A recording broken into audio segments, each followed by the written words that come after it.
then. Alright. Let me get everything up and running. Make sure everything is good.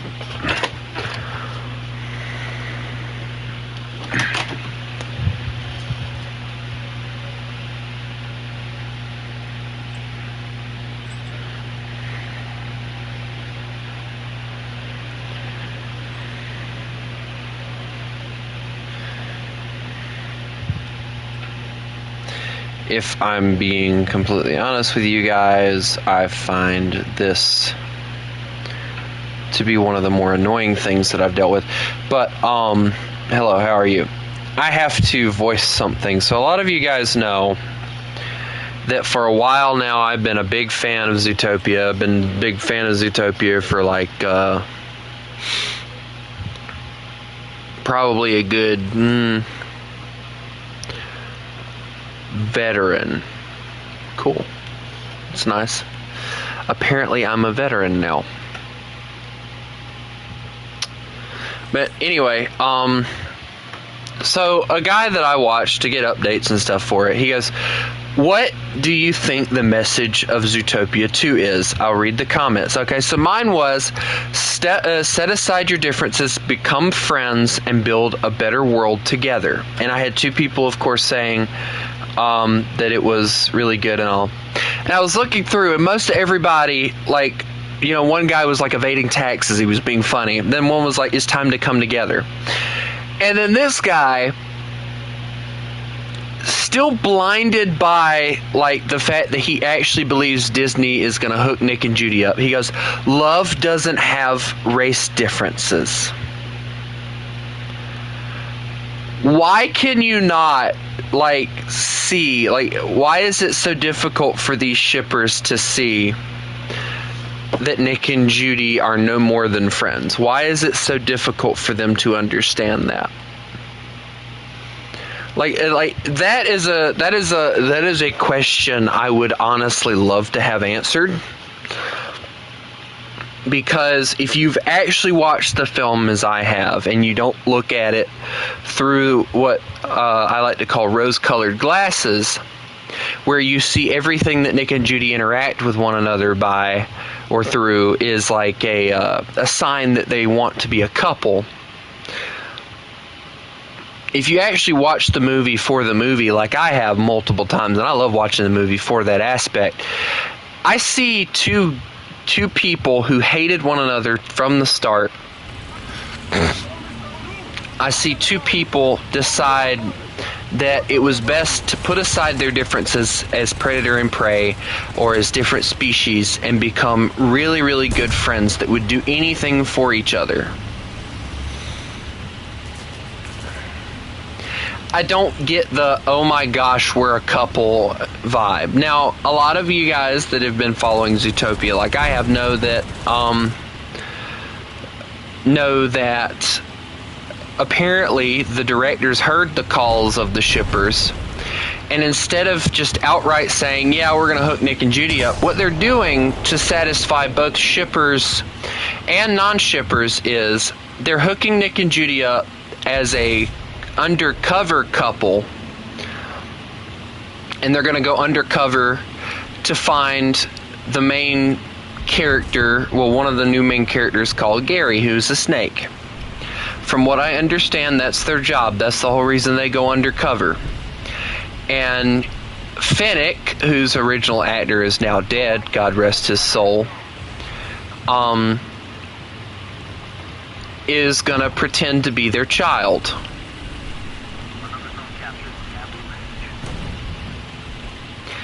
And I'm not joking with you guys when I say I think the plot for that is honestly probably one of the coolest ones that I've heard of, because it's a really good way to give both parties what they want without also giving one party more than the other. And I love when you have people that think about both parties rather than just one. But it aggravates the ever-loving crap out of me when I see people just blindly want what they want and not care about anyone else. That was a mistake. Sir, I apologize. Okay, I deserve that.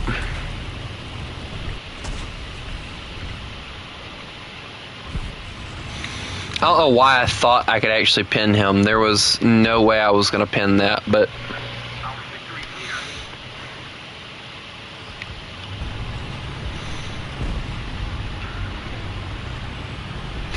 But yeah, like, I'll say this, like, you know, even if they do hook Nick and Judy up, you know, will I be disappointed? Yes, because I don't feel like it should be there. It doesn't feel like it would benefit the movie at all. If it benefited the movie to actually hook Nick and Judy up, I would be more leaning towards it. But it does not benefit a film at all hooking those two up. Not in my opinion. As an undercover couple, oh yes, it would benefit the film perfectly. That's why I think it's a good idea that they did make them go undercover as a couple. But as an actual couple, making them a couple and all, no, I don't believe that there's a benefit to the film at all if they do that. Because then you're going to have people who don't agree with the ship hating on the film, and people who, and if they don't do it, you know, and either way you go, you're going to have people hating on it, I get the feeling. But most of the shippers have said the same thing. You know, if it doesn't happen, I'm fine with it. You know, I'll look forward to the second film. It won't matter to me, yada, yada, yada, yada, yada. And they basically said the same thing. That they don't really care if it happens or not. They just ship them. It does not matter to them.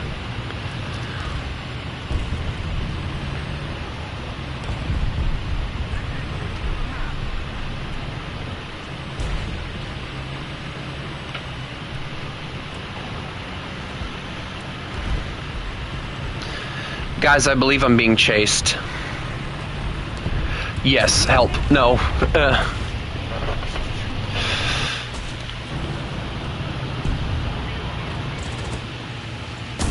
I'm not even going to entertain that because there's no way I'm going to win that.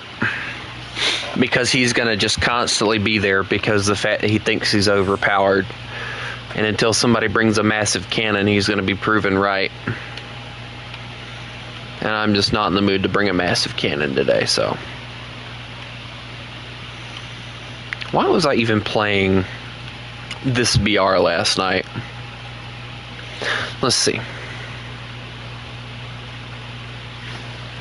That is a massive shell to be mounting in a tank. I just think it's a hydroplane?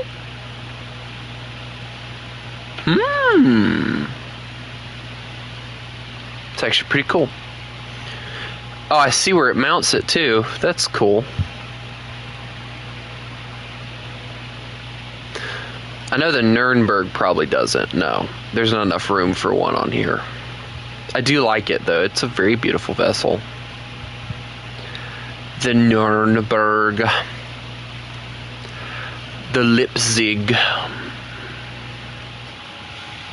Both of which are basically the same vessel, which is why I find it obviously stupid. And then we have the Köln. Oh, the Köln. I don't know how they'd actually pronounce that, but the Köln. And the Emden, excuse me, as I like to call it, the oversized destroyer, because that's exactly what this thing is, an oversized destroyer. And then this thing. And coincidentally, last night when I was having encounters with the enemy team, it wasn't going well. We'll put it that way. What do I have at 4.7 for naval anyway? Is it just that? No, I got those. I haven't messed with it all, by the way.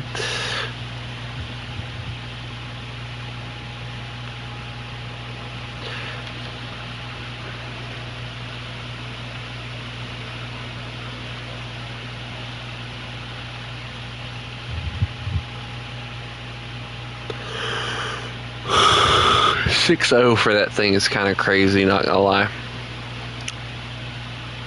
But the sooner I get these 6.0s, I think the sooner I'll be happy, because these things look awesome. And then we have the Helgoland. I think the Helgoland looks awesome. The 3 funnels. the Dauphlanger, as I like to call it, the Dauphlanger. The battle cruiser, of course. Does this thing get torpedoes? Oh, it gets the torpedo launchers, which is cool. I guess a single torpedo tube launcher at the back. That's cool. Nothing on the side except for in the front, which is crazy. It's like a dual torpedo tube launcher. Obviously no armor at all because, you know, battle cruisers, but... And then the Kaiser. I find it funny that they named this thing the Kaiser. Obviously after the Kaiser of Germany or whatever, but... He fell very quickly, we'll put it that way. I think the Bayern, though, is probably what I like to call the mini Bismarck.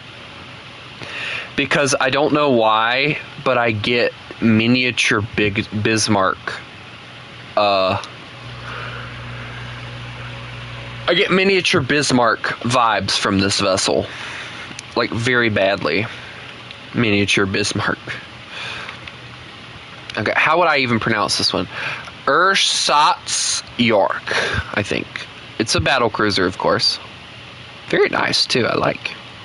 Single funnel makes it look weird, but, I mean, I can look over that. And then another battleship. Probably of the same class, I imagine. And then the Scharnhorst. And the Bismarck, of course, down there. Now, I want to go look at the British, because... I talk a lot of trash about the British and all, but in reality, the British have decent vessels. Let's see, 4.7-inch guns with some 50s to help them maintain safety. And you get torpedoes, which is a blessing for that vessel. And then you get the Calpe, or Calpe, I think is how you pronounce that. Which I like to joke around and call this thing the escort destroyer. Because in essence, this is exactly what this thing is. It is an escort destroyer. It has enough of an armament to be anti-air, but most of it is anti-submarine warfare. Depth charges there. I'm surprised they'll have some on the front deck. The Eskimo.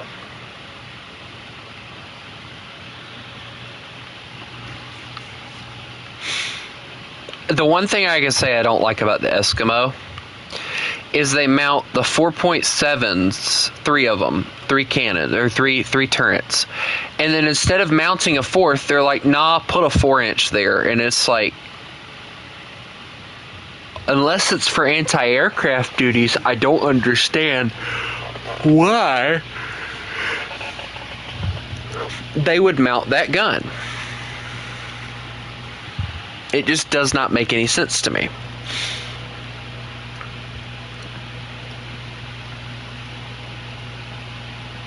And then this thing feels like it would be like a coastal vessel. It looks like, honestly, it looks like an upsized version of the Calp. No, the Calpe. I don't know how they pronounce it. It looks like an upsized version of it. Maybe meant to hold more crew, have a smaller bridge. And it mounts torpedoes now, too. So that's like a, you know, escort destroyer probably still is what I would label that. And then, of course, Britain's first cruiser.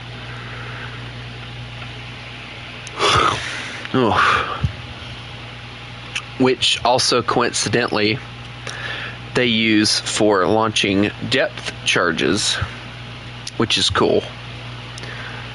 And they're not depth charges, but sea mines. This is what I would call a sea mine layer. Like, that is basically what that thing was built for.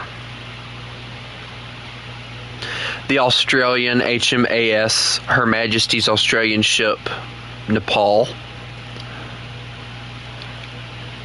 HMS excuse me, Kelvin, which is the same model and everything. It's just British instead of Australian. The HMS Armada with the slightly modern looking front turrets with the AA guns in the back, and then the single firing gun here, which severely makes this thing look to me like it is built with the idea of front forward towards the enemy.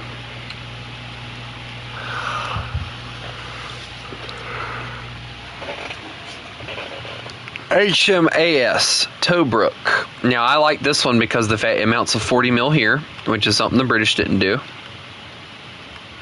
It looks like it gets rid of that useless gun that was sitting behind the funnel, and it mounts 2 of the anti-air there. So this thing is built definitely more by the Australians when it comes to the ship itself. And it looks like it's built more with the idea of the anti-air whole, like blow them out of the water type idea. The only thing I'm not liking is a lot of these, like when you look at them, they're more modern than they should be. Like this one here, definitely more modern than its predecessor. Excuse me, guys, I'm like yawning myself to death over here. HMS Daring, same thing, you know, again, a more modern vessel. And then, you know, you're going over there and you're thinking, oh, cool, you know, more modern vessels. And then you get the HMS Enterprise, which honestly, honest to God, looks like, you know, a World War I cruiser. That is exactly what this thing reminds me of, is a World War I cruiser. And it's getting put up against vessels that look like it was built after World War II. Like, I don't like the fact that they do that in the game. You got this thing, which I think they're supposed to label it as a cruiser. It looks like the Leander, or I think it's the Leander, actually, is how they pronounce it. I don't know. I'd have to ask.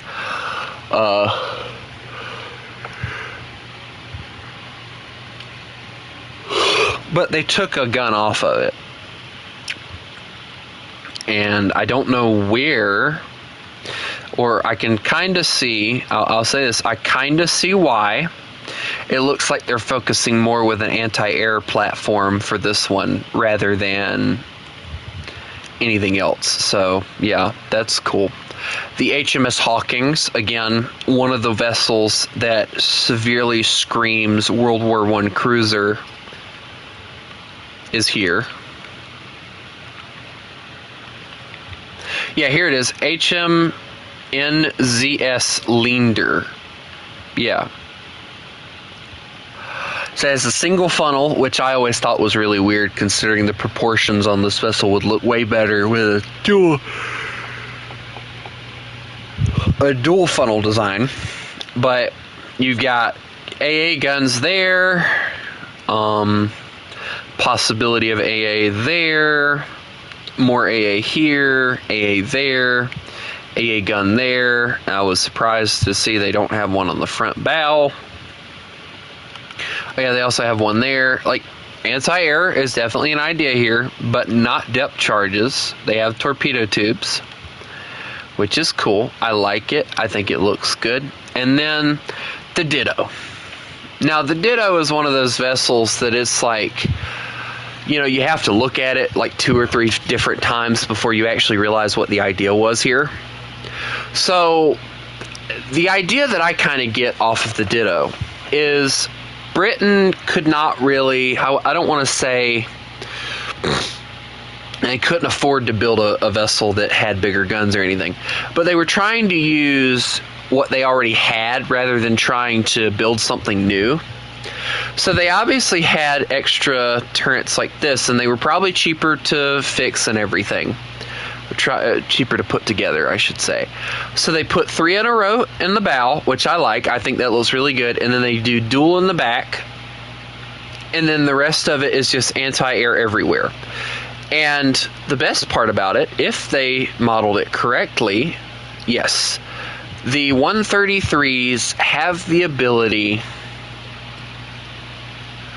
to mount anti-air shells, which will give it the advantage. No matter how you look at it, it will give the thing the advantage that it needs to be the overpowered vessel that we all know it can be. Now, there's 3 vessels here. The first one is the Kent. Now, they label this thing as a heavy cruiser. I've actually looked at it. They actually label this thing as a heavy cruiser. To me, it looks like a light cruiser, but that's just me. And this is where I kind of lose like all understanding with these people. Excuse me, wrong button. Because they label that as a, hold on, I'm trying to find the one I'm looking for. They label that as a light or a heavy cruiser, right? This is a light cruiser, according to their classifications. Why is it I get heavy cruiser vibes from the thing, you know? But yeah, you got another one. Obviously a more modern bridge, still sticking with the 3 funnel. Britain loved their 3 funnels, I'll tell you that. They love those things on the cruisers. Can't blame them, they do look good. And then we have the London, which is them, in my opinion, finally getting the idea and putting a huge bridge area with the ability to mount more crew space and stuff like that. Obviously, though, if you look, the whole reason this is here is not for extra crew space or anything like that. It is quite literally for the 2 hangars that are sitting here. So this thing has an aircraft hangar, probably for scout planes. Alright, we go back down here to the Southampton. Southampton looks good, though. I will say that. The Southampton is very, very beautiful. Again, you get the thing for the scout plane hangar, which you have 2 of them. I love the fact that Britain, like, America did not utilize a scout plane like we should have. And I will show you guys what I mean by that, but we really did not utilize it as much as we really should have on cruisers and stuff. Then you have the HMS York, which, okay, are we taking after Japan now? It's the only thing I can say bad about the York. Like, that bridge makes me want to scream. And the HMS Invincible. Yes. Not gonna lie, it is a beautiful vessel. Just really weird with the turret design. Like, I get what you're trying to do here, but would it have not been just smarter to just put the turret in the middle and then just have it to where it turns either way instead of having 2 different turrets that might actually fire? Actually, hold on. I bet if you turn them enough... No, never mind. I see what they did. Okay, so both turrets can turn to face a broadside, so when you got this, the way that they do it, they have a 4 turret broadside, so that's actually useful. Never mind, I was about to hate on the British and I didn't realize what they were doing. Sorry. Ah yes, the HMS Glorious, also known as the HMS Furious. I believe the Furious was the one that did it. Yeah, I think it was the Furious.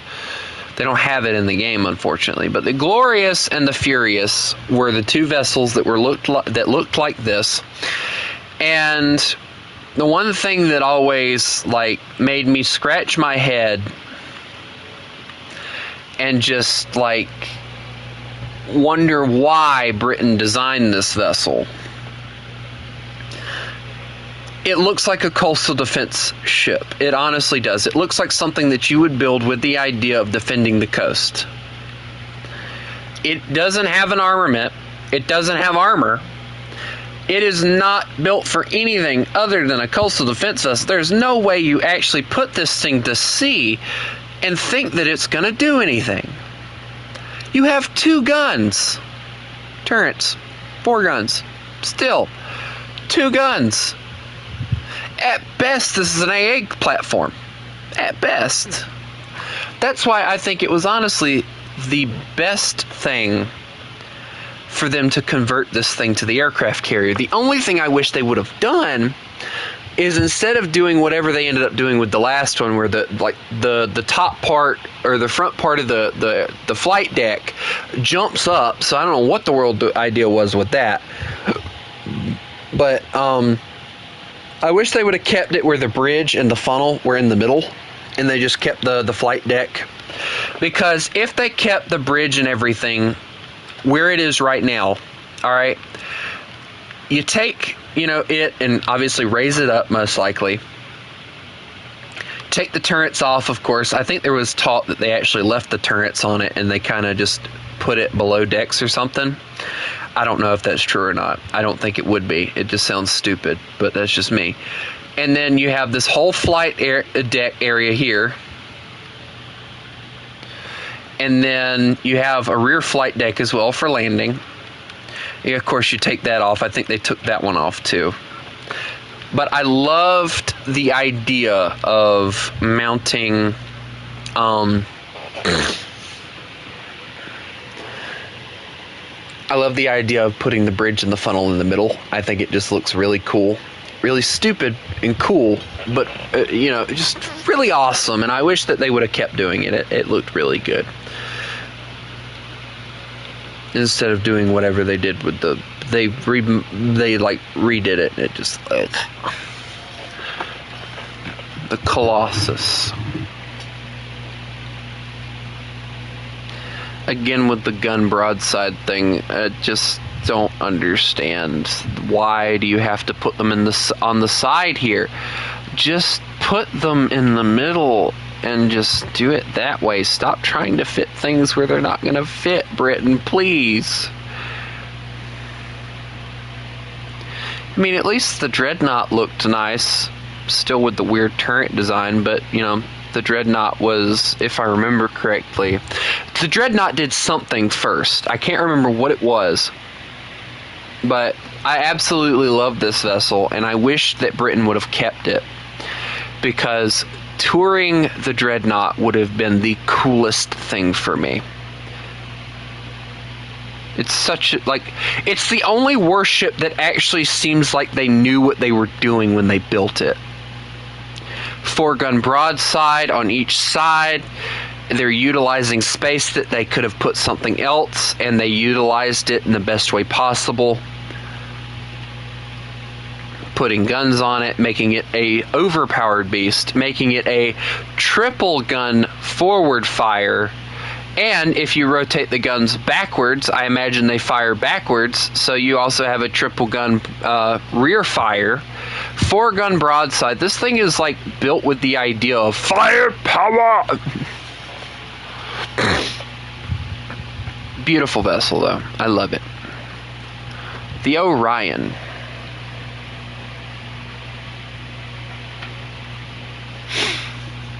I'm assuming there would have been lifeboats back there. They just didn't model them. Very bulky on this one, though. Very bulk look. It's nice, though. And then my personal favorite, the Queen Mary. I never knew that the Queen Mary, the passenger vessel, was actually named after this. Well, it was named the same as a warship. I always thought it was just a passenger vessel. And I will say this, it's a lot of people will call it stupid. I think it's funny that Britain went back to castles.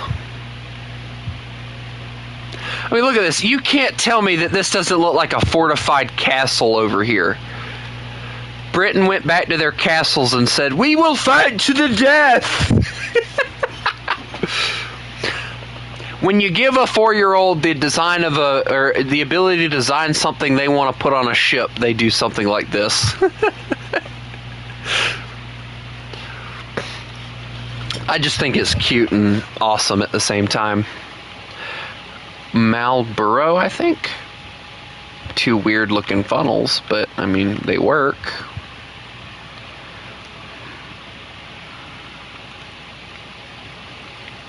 Now, my personal favorite, it's one of the goofiest looking British vessels that I know of that actually existed.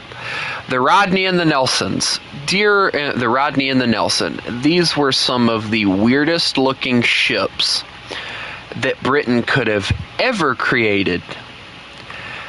But yet, it is one of my favorite British vessels because 16-inch guns, just full-on anti-air in the back, just everything makes me just go, mwah, chef's kiss to this vessel.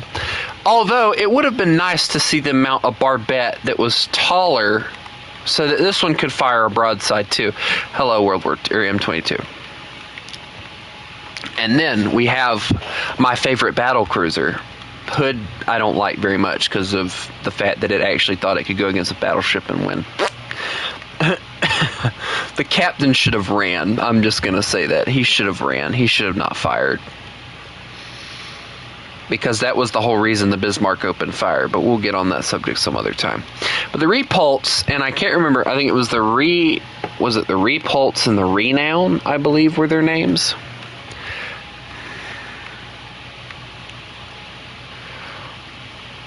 I love the idea. And if you really look at the HMS Hood, the Repulse is based off of the HMS Hood's like hull design and everything. But again, I hate the fact that America did not utilize the scout plane like Britain did. Look at that. They got freaking airplane hangars in here. Come on, America. Be smart for once. Poor Hood, though. Hood was a beautiful plane, or a beautiful ship. Very nice. But just too old for what they tried to get it to do. If I remember correctly, let's look at the X-ray. There was a spot that the shell from the Bismarck went into, and I think it was like up here somewhere. And it just went in, or it was right there, or right here, something like that. And it went into the freaking ship, hitting the ammunition, and blew the ship in half. But it blew it in half so bad that if you go and look at pictures of the HMS Hood's wreck now, it blew it apart. Like, yeah, it broke it in half when it exploded, but when they found the wreck, there's nothing to actually physically identify it as a ship. It is just scrap metal sitting at the bottom of the ocean. And it's sad to me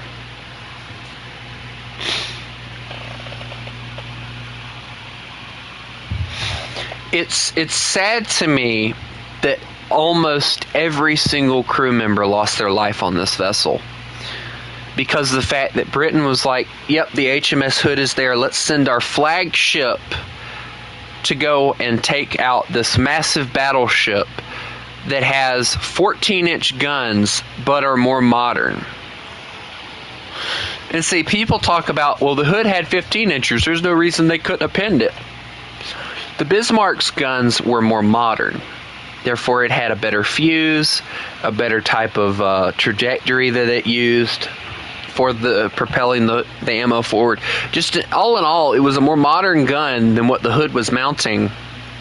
Because if I'm thinking correctly, yeah, they like changed a lot of things on the Hood, but I think the cannons, they still used the same ones through from when she was built to when she sank.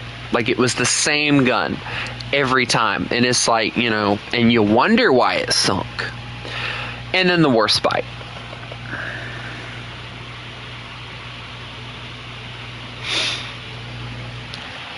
The Warspite is one of the smallest little battleships I've ever seen. And yet one of the coolest looking battleships, too. Of course, this isn't the one that ended up mounting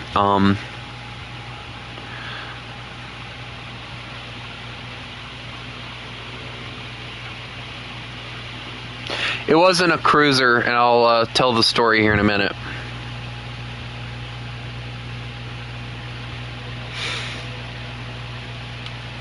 But then we have the Vanguard, also classified, I believe, as the last built battleship. That's why they added it to the game, because of that, I believe, is what the reason was. We'll look at Japan here in a second. But the story behind the Bismarck is Britain had already known that, you know, Germany was building the Bismarck and all. But when they heard that they launched it, they lost track of where the Bismarck was. So when they finally found it, the closest ones were the Hood and the Prince, I think it was the Prince of Wales. The Prince of Wales was the most modern and newest British warship, and unfortunately we don't have it in the game, so I can't show you guys what it looked like. But it had 10 cannons. It had quadruple cannon, dual cannon, and then in the back it had another quadruple cannon. Well, they sent the Hood and the Prince of Wales, which the Prince of Wales was a battleship, the newest battleship that Britain had, out to attack the Bismarck and the Prince Eugen, I believe. I call it Prince Eugene because it sounds better. And here, the Hood is like, you know, let me open fire at it. And they kept on opening fire. And I think eventually they did get a hit, and they hit the oil of the Bismarck. I think it was slowly leaking oil. Yeah, it wasn't bad enough to, you know, make the Bismarck stop completely, but it was bad enough that it was trackable, right? And eventually the captain of the Bismarck was like, all right, I've had enough, fucking fire. And he rotated the cannons, fired at the Hood, and I think the first salvo, I believe it was, hit the Hood, and the Hood just exploded. And the captain of the Prince of Wales just looked at it, and he was like, oh my God, you know, they're gone. They're just gone. And, you know, but the funny thing was, do I believe the Prince of Wales could have killed the Bismarck? Yes. I believe with the amount of gunpowder that it had, and I think it was mounting 15s. It might have been mounting 14s. I can't remember which one it was, so don't ask that one. But with the broadside that thing had, if it would have landed its hits on the Bismarck, it could have took it out with no issue. But the problem was, they were having technical issues when they engaged the Bismarck. And instead of the commander of the Hood saying, let's go back, get you fixed, and then we'll come back and look for it again, they charged on and went after the Bismarck, thus killing the entire crew of the Hood. Except for, like, I think the max number I've heard is like 5. And that's about it. But it's really interesting because, like, do I love the Bismarck? Yes, I believe it was probably the most advanced German warship during the time.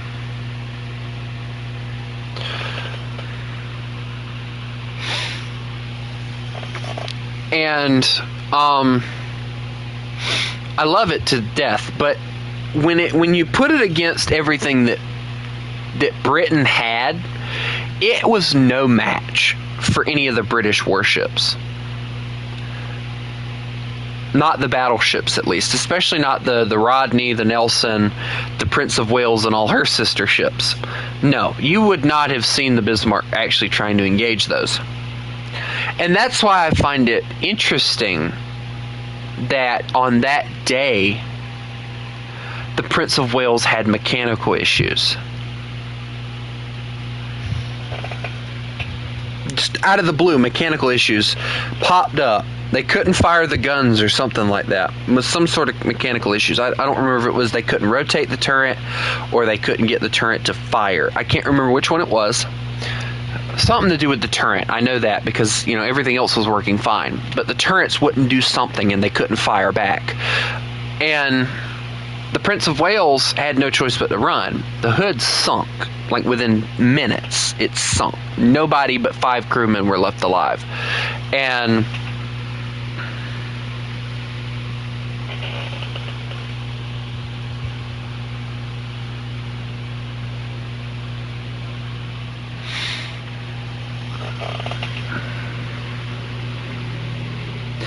that's not true, Billy Joe, because Britain's last battleship was built after World War II.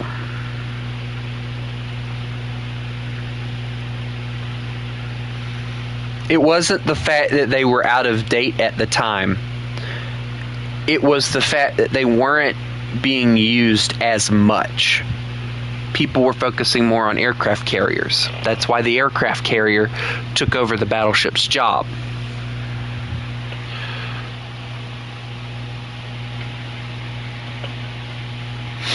I mean, I quite literally just stated that the Vanguard was the last battleship that Britain made, and it was built after the war.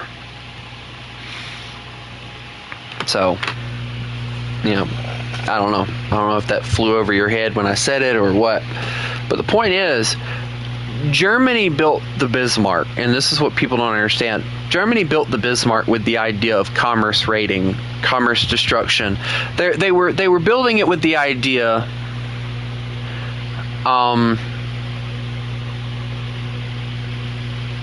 they were built with the idea of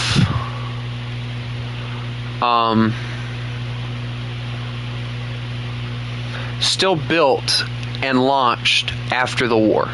My point still stands. The Bismarck was built with the idea of destroying convoys. It wasn't built to go against other naval vessels.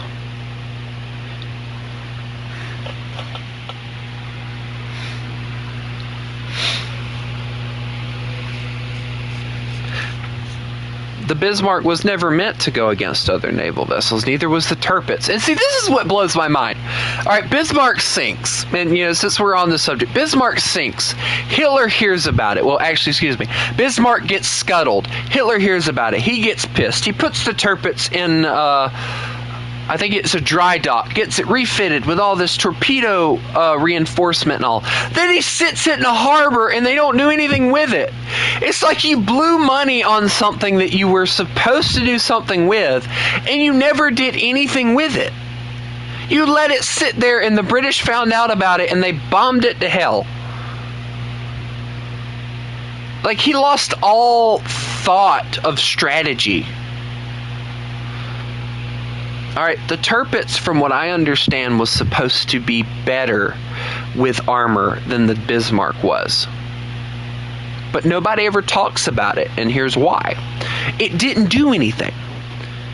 Once the Bismarck was sunk, Hitler put it in a port and prayed that it wouldn't get found, and prayed that it wouldn't be destroyed. And then it got sunk, and Hitler got all pissed off about that too. And it's like, you put it there. Like, can you, I just want to imagine, like, the conversation that he had. Like, sir, yes, the Tirpitz has been sunk. Why? It was sitting in a harbor. They sunk it. Well, who the flip put it in a harbor? You did, sir. How dare you! I just freaking screams to the top of his lungs because of it. But, you know, it boggles my mind, because the Tirpitz could have done what the Bismarck could not have done. Shoot, the Bismarck could have done what they were supposed to do had they not engaged. But, you know, unfortunately, Germany had a guy that thought that he was invincible. And that was their biggest downfall, was the fact that they had somebody that thought they were invincible, and it ended up getting them killed.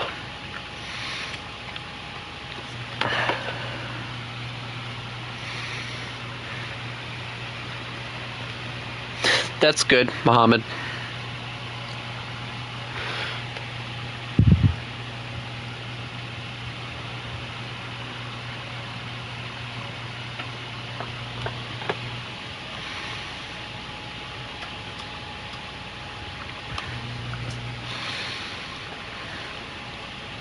Yeah.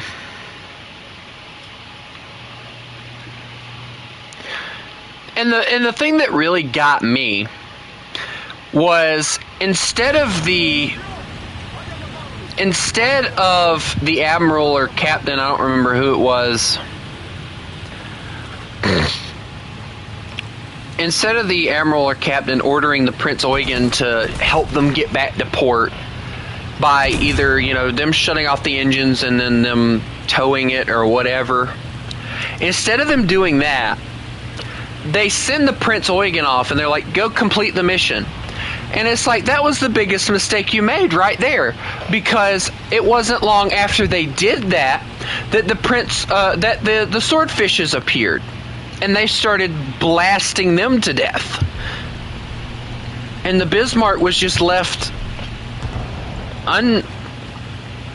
unsavable at that point.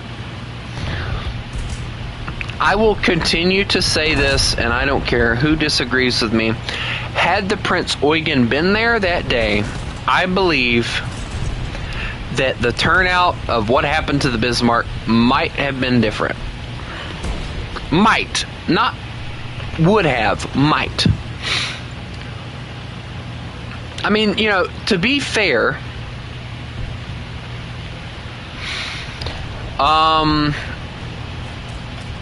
I don't really know, Muhammad. I've never really looked into it that much.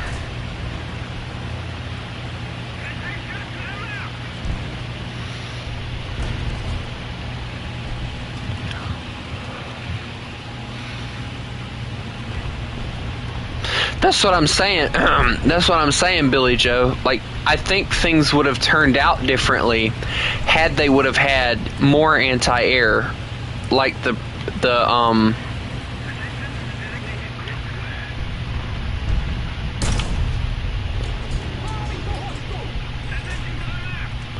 What is this, a German parade?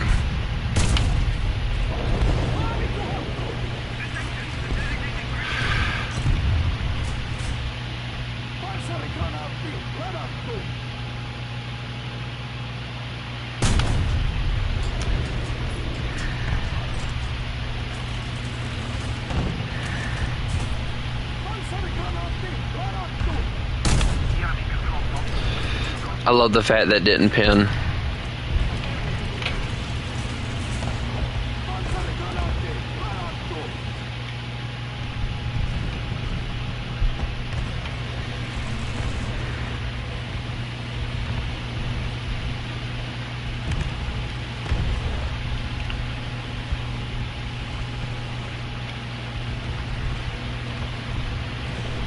No, they just should have mounted the desert camo. It would have probably worked a little bit better for them in this situation. Although not really, because... Hey, I didn't tell you could shoot at me. Flip you think you are. That's an M10, that's an issue. Ah yes, because magically there's another tank, isn't there? Yeah, there actually is another tank. That's nice. There was like 2 or 3 of them over there. I love the fact he died not long after. That's hilarious. Alright, let's go over here.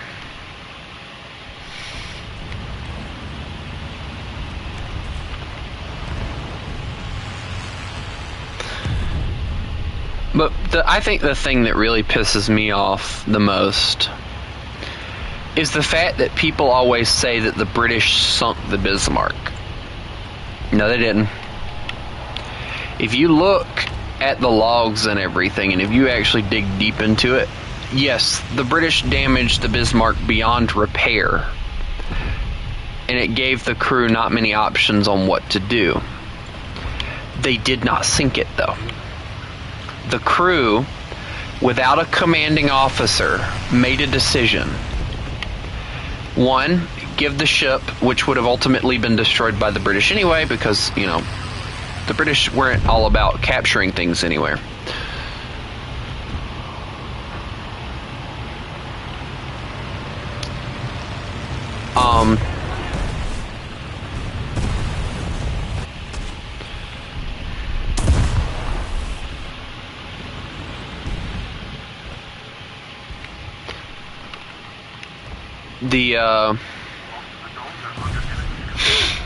The crew made a decision together that it was best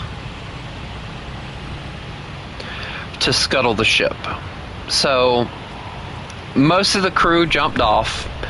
A select few said, "Let me stay here. Why is there a KV looking at me?" Guys, there's a KV-2 looking at me menacingly. Go away. Stay back, heathen. I know Spinjitzu. I don't know.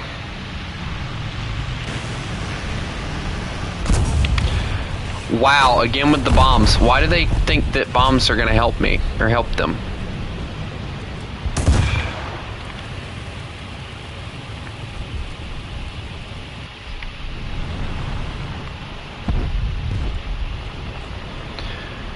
But it was ultimately the crew that sunk the Bismarck. The British only bashed it to death. From what I remember, I think all the turrets on the Bismarck got destroyed.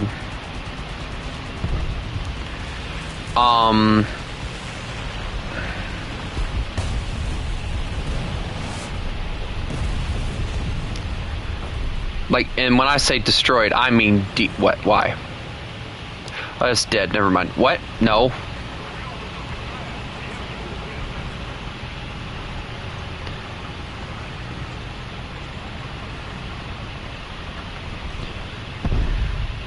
Why is there a Yag staring at me?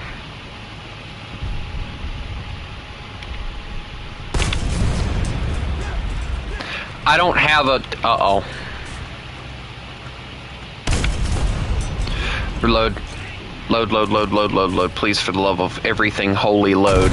Never mind! Just don't load, you piece of shart!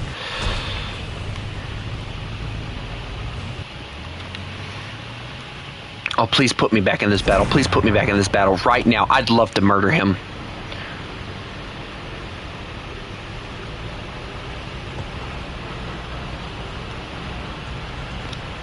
I did not at all choose the right time to respawn, did I? Have fun with that, pretty boy.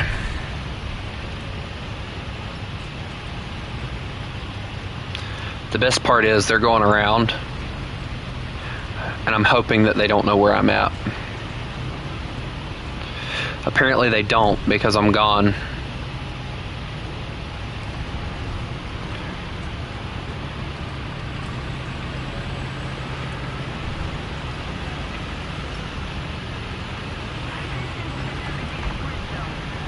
The KV-2 knows. The KV-2 knows. The KV-2 knows.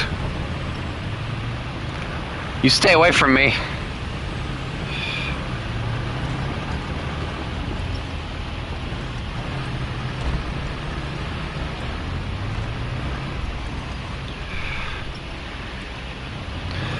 Not really fearful of him because he can't really get that turret traversed in time, so I'm going to run for it. Oh, dadgummit. No, no, no. I have never seen so many people hate German vehicles, or hate Russian vehicles, but love playing them in a different team. I'll get it out in a moment.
Oh, look, there's that glitch again.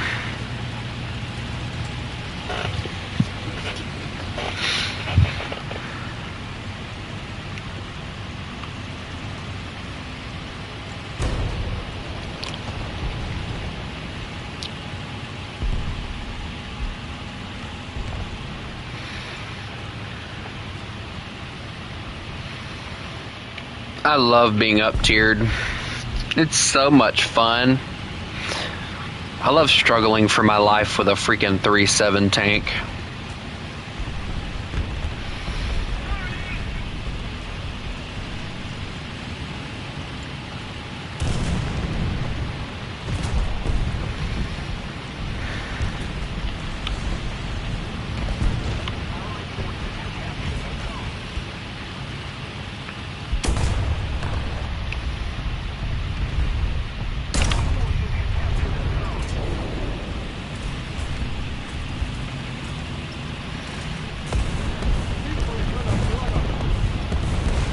This is one club I don't want to be a part of. You know, I'd love to be able to get a shot on this guy, but no, like every chance they get.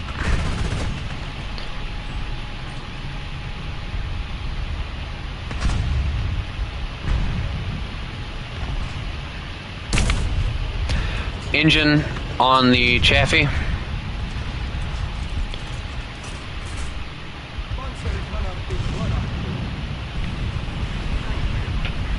Yep. I at least took the Chaffee's engine. That's an achievement for me.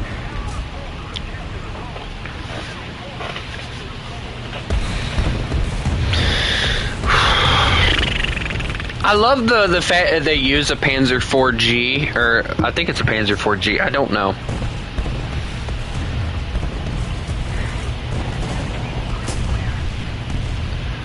Well then, I'm just gonna leave.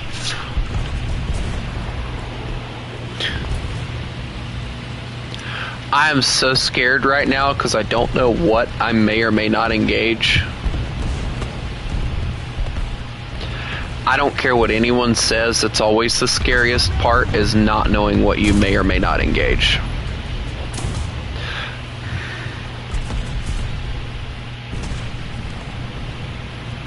Oh, that was the good one with the good frontal armor.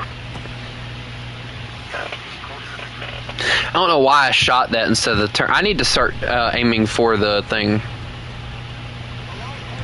Oh no, they brought a wyvern. Run! Wait, hold on. The British are on my side. I don't know what I'm worried about.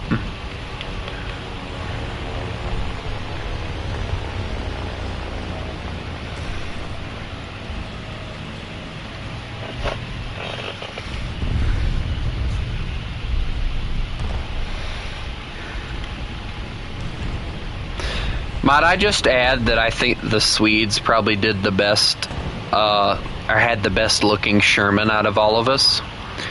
Like, I don't know what they did to it other than removing the machine gun port, but they made this thing, like, extremely overpowered by removing that machine gun port.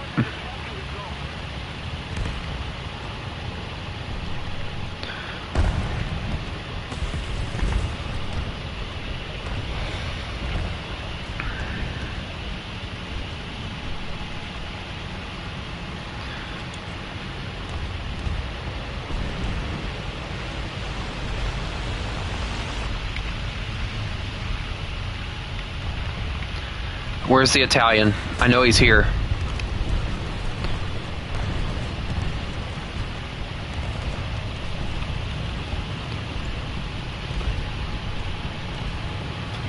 There he is.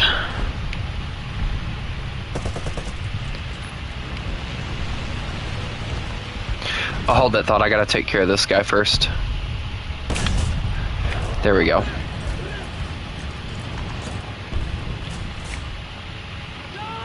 I've never seen an Italian run from a Sherman before. It's just quite entertaining.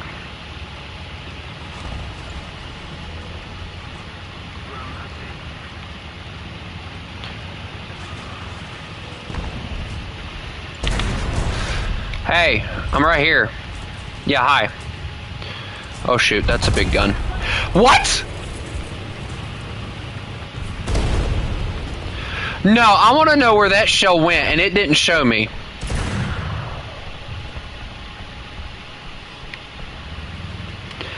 That has got to be the biggest bunch of BS I've ever seen.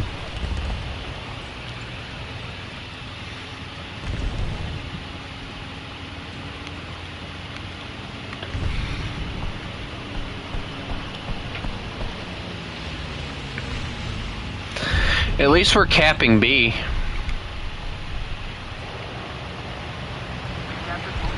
If I can manage to get back over to A.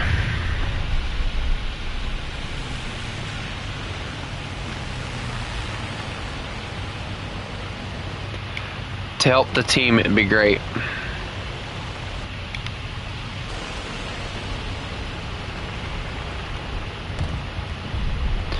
I'm now in the mood for Italian soup. That Italian has murdered everybody that has came into his crosshairs.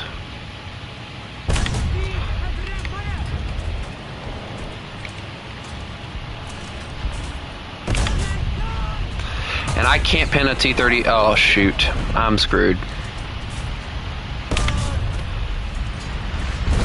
Yep, I just got bombed. By a Russian A-20, of all things. The Russian variant. Not even the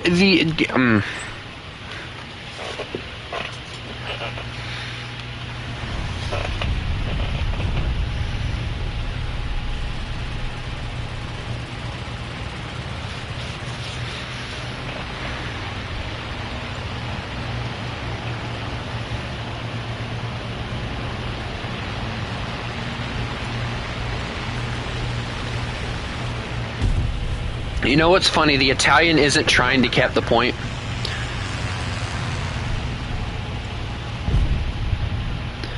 Did he go to A? Why in the world would he have went to A? This sounds stupid.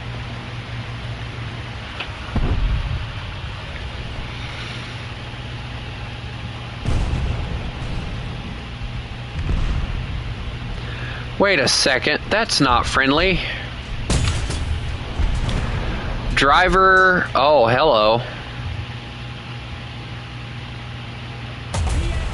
I just realized he could shoot me. The smoke cleared just for me to realize it.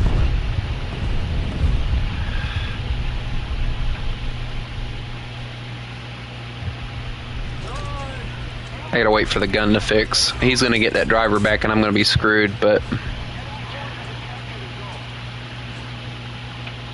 Yep.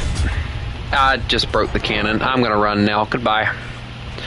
I'm gonna leave you alone. Okay.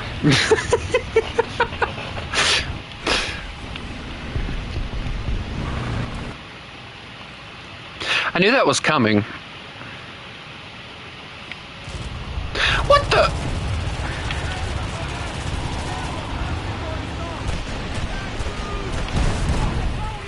Bomb. I'm alive. Where'd he go? I did hit him, so, I mean...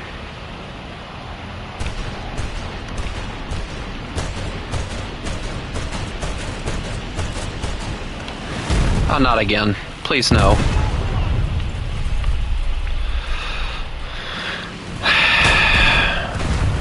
Oh, he hits his wing on a magical pole and dies, but yet when I hit a shell into his face, he doesn't die!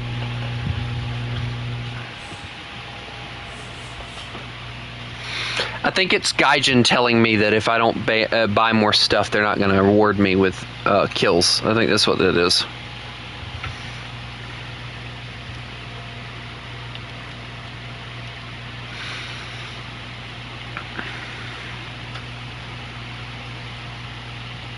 How much pen does this thing get? 97. Dear Lord, why does this thing get less pen?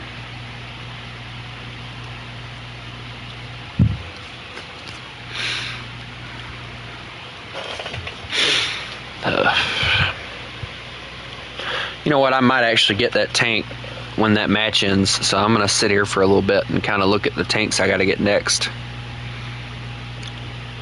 Oh, this will be fun to use. I know this tank. I had this one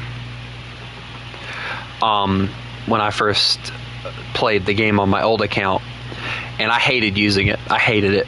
Like, I hated the open top. I hated how long the reload was on it. It didn't turn. Dear Lord, this thing had issues turning like crazy. But I never got to this one, and I think this one was the next one I was going after. And I never got to it. because of can't remember what the reason was. And then I love the fact that they keep the 75, but they get the good shell for it, which is nice. I like that. And then they put APDS in it at what is the BR for this thing? 5.0, which is going to be a blessing at 5.0. But the bad thing is I have these two I have to go after, and this one, which this one I think mounts a 50 or 75. And as usual, if you look, there it is, plain as day. It does not have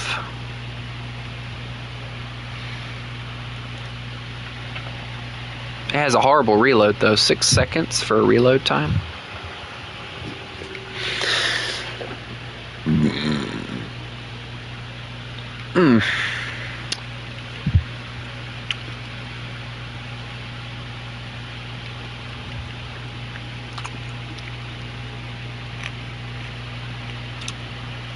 I love the fact they use the Beaufort cannon through most of it, though. It's pretty funny. I will admit, though, this T-34 looks severely unarmored. Like, they don't mount anything for track armor or nothing. You can definitely tell that the finish, we're not worried about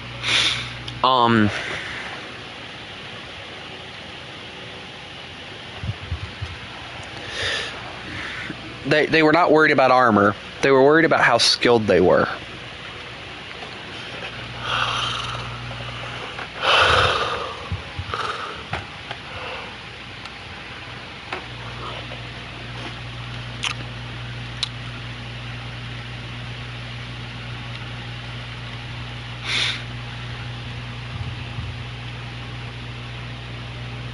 The STRV-74 is just one of the dumbest looking little tanks you can ever possibly lay your eyes on. And the fact that they label it as a light tank drives me nuts. What is this turret?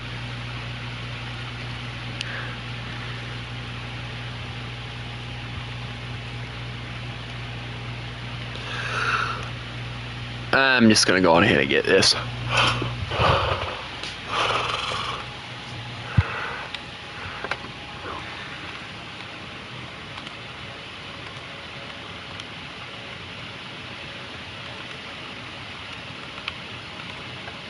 Alright, so the goal here is get parts, then get the better things. Here we go. Also, how long have I been streaming this? An hour. Alright, cool. I have to, at some point today, call my friend up because I have an idea on something that I want to do, and I don't think he's going to like it very much. The plan is, and I'll tell you guys because I think it's pretty funny.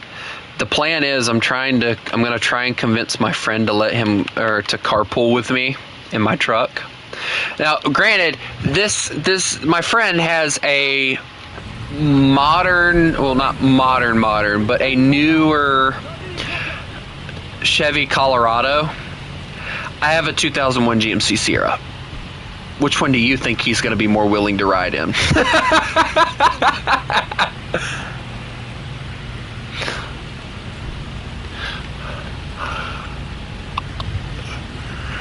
I'm just gonna see if he wants to, because I want to aggravate him, because I don't have a radio anymore, because when I unhooked my battery, the theft lock that was on the truck that I didn't know still worked, by the way, decided to kick in, and the only way to fix it is to get an aftermarket radio to put in it. So yeah. I no longer have a working radio, and it's driving me nuts because I get to ride in a truck that's silent as hell, and it has no sound whatsoever. Like, this truck is completely stock. The only thing that's ever been changed on it, I'm not even joking with y'all, is the engine. And I have a V8 in it when it used to come with a V6. And they put a V8 in it, and the thing is still silent. It rides and drives like a dream, but I wish it had more sound.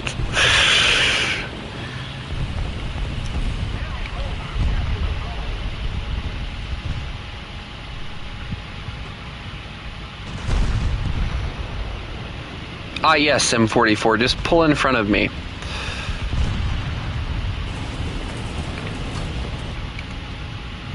Am I glad I didn't put... Okay, now that's just mean.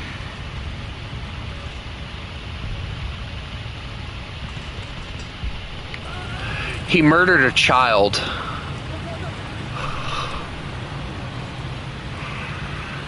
That's what the plan is, Billy Joe. The plan is for me to get, like,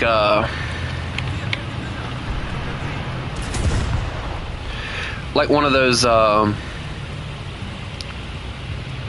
is he looking at me? Take that!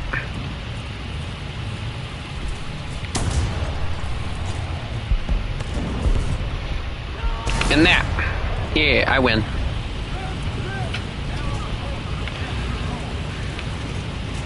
I'm gonna get one of the like the radios that I can get hook my phone up to and play music from.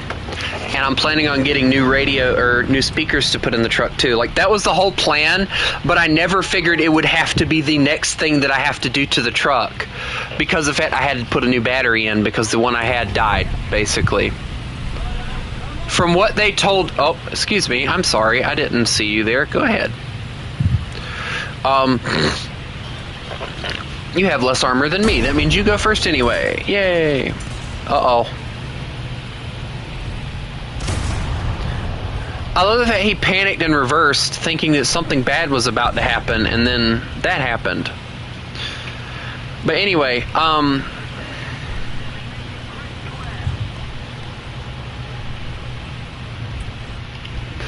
honestly scared to poke up. Yep, that's the reason why.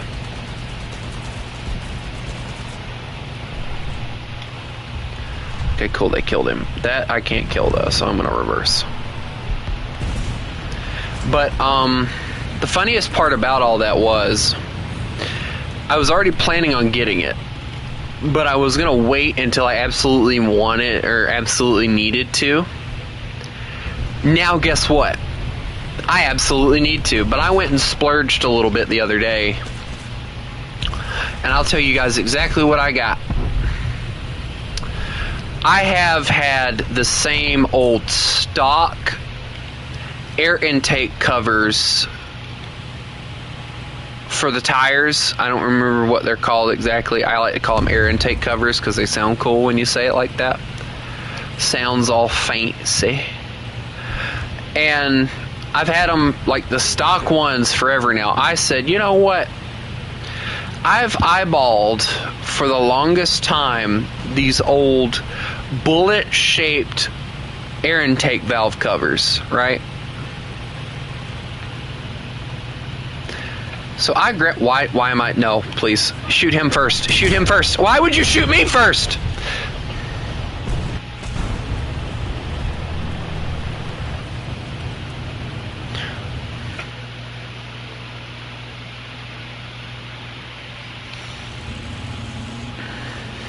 So I went and put those on the truck. I gotta go and wash my tires again. I'm gonna wash them off and see if they look any better when I get done. Hopefully they do, because I don't want to have to put any more of that tire shine on there if I don't have to. But yeah, I know you guys have seen, I don't know if I posted on YouTube or not, but my truck, I now finally cleaned the bed out of it. It's not completely clean, but it's a lot cleaner than it used to be. I finally cleaned it out, and I want it to stay that way. I think it looks really good. You know, I'm happy with the way my truck looks right now, but I am planning on trying to get it painted black. I've been talking about doing that for a few years now, and I ain't done it because money is always an issue.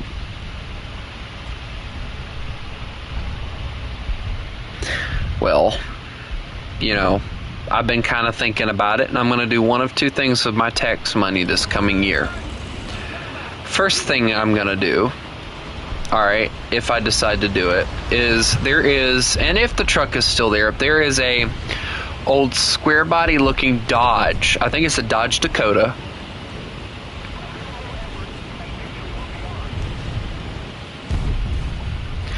And it is, believe it or not, for sale, but I don't know how much it is. I'm planning on, if they still have it, because they've had it for a while now,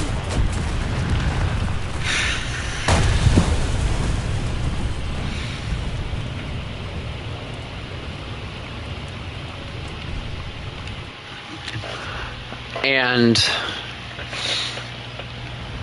I'm planning on going and buying that and getting it put in my name and possibly getting some insurance on it.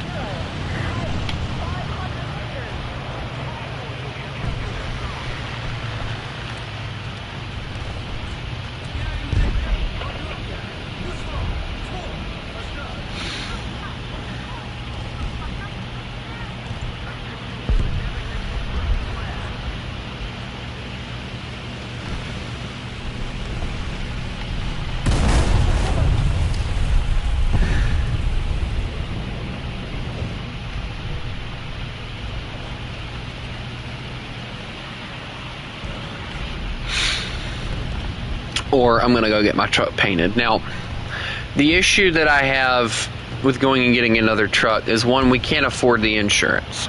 So it would end up having to sit there until I could pay my mom or whatever to, have the insurance for the truck. Or I could get my own separate insurance and pay way more than I want to for it, which is also something I really don't want to do, but if I have to, I will.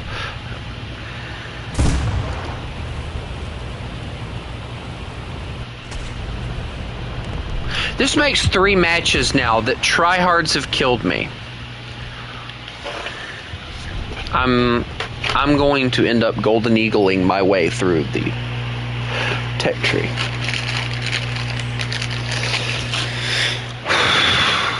I'm gonna go play some aviation for a while.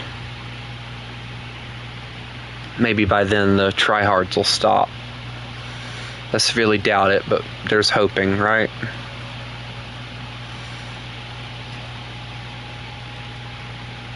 I keep forgetting I mounted those.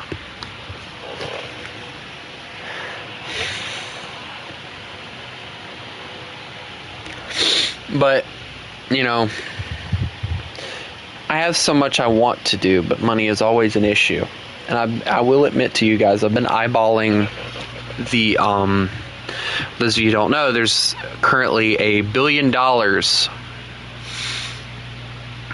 that is in the jackpot if you win the jackpot. Alright. I would love nothing more than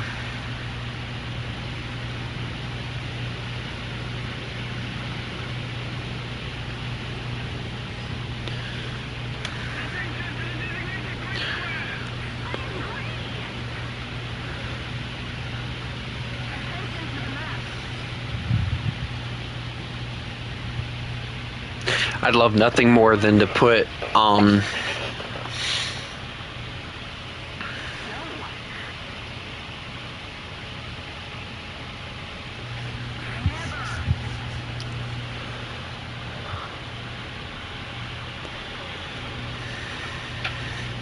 I don't think it would, because I wouldn't keep it for long. Because I can already tell you, if I got $1 billion,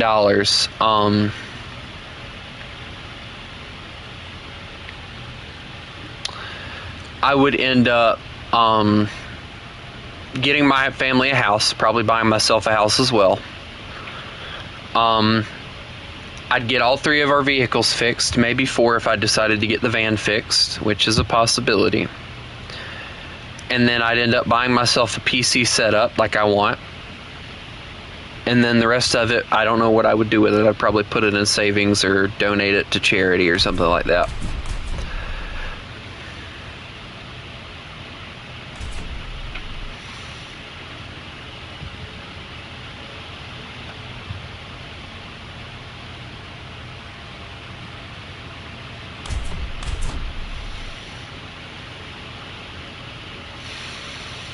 And you guys, probably wouldn't know that I had it.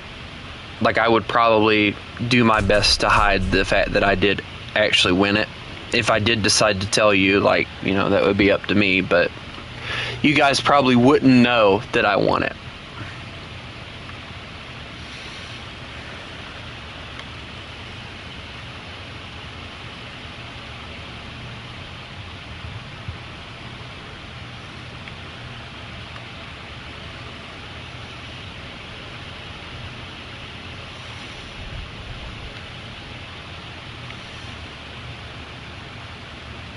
You know, that's one thing that pisses me off. I hate being compared to other people.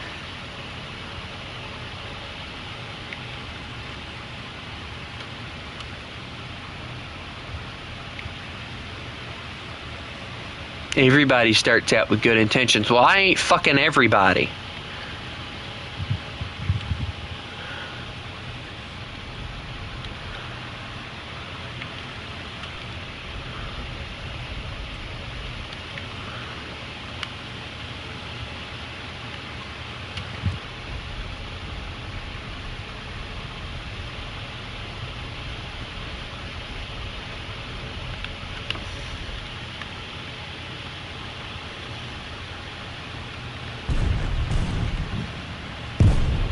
Wow, I only took that with one bomb. That's nice.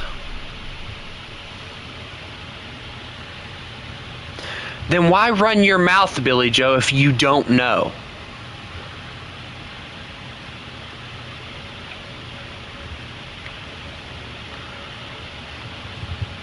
That's your biggest issue. You don't know when to shut the hell up and keep your comments to yourself.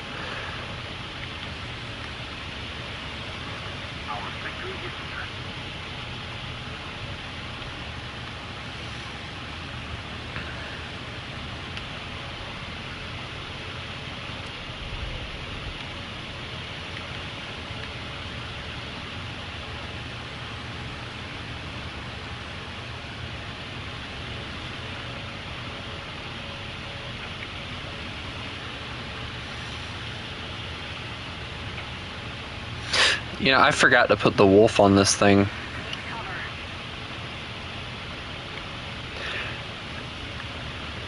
Sorry, Chris.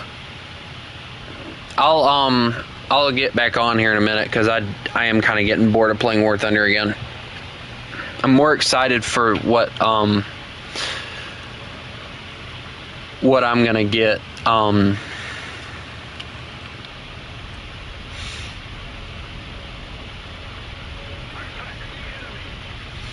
Well, if he shows up again, I'm not going to let him join.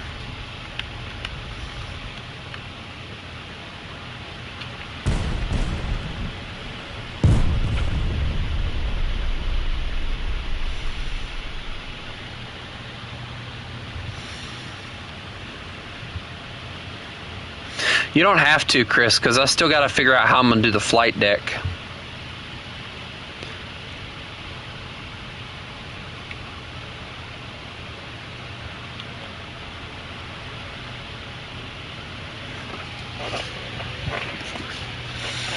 I could always just make it to where he can only spectate.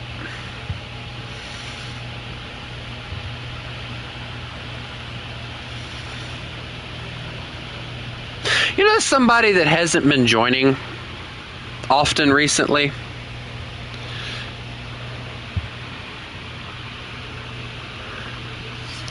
And that's Billy Bob. Billy Bob ain't been joining that much anymore.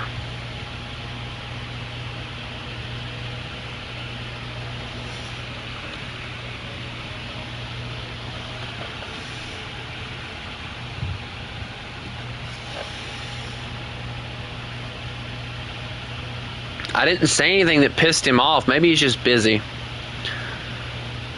Because, you know, school is pretty hard.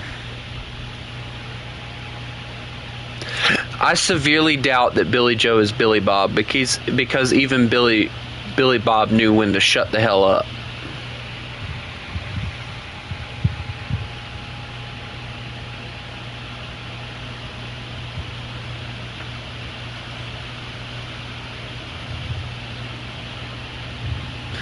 Oh, I'm so screwed. I'm about to get intercepted by like 3 or 4 different aircraft.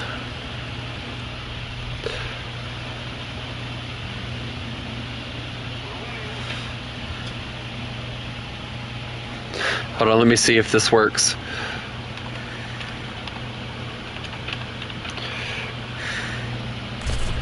No, it doesn't work. Run! Crash! Do something! Nah! Oh. I was hoping to avoid that, but whatever.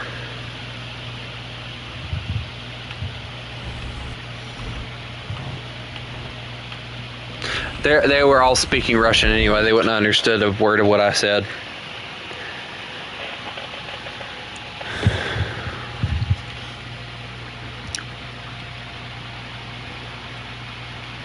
You know, Chris, you are right. Minecraft is very much calling me. So I'll talk to the rest of y'all later. I hope everybody has a lovely day. And remember,